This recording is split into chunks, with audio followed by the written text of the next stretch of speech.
So in this week's Torah portion, Rabbi Eliyahu Benamozeg, Vayeshev, there's a lot to talk about, but one little thing. There's that episode with Judah and Tamar, right? Happens what happens.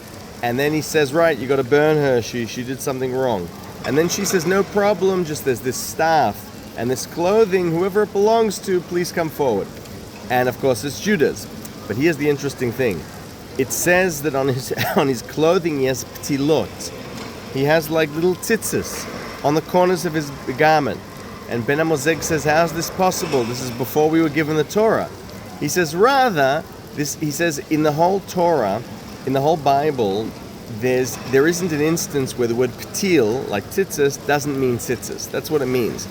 So he says, this also is plausible because there were other commandments. We know that the fathers and the sort of, the tribes before we became a nation kept before Mount Sinai. For example, not to eat this or Brit Milah, all sorts of things that were accepted. But here's where it gets really wild.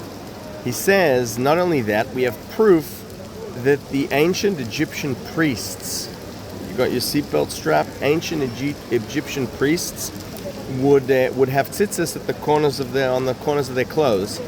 And he basically says, I'm looking for the wording, and this is that, and this tradition was then copied for the Israelites, because to be a holy priest is for humanity in general.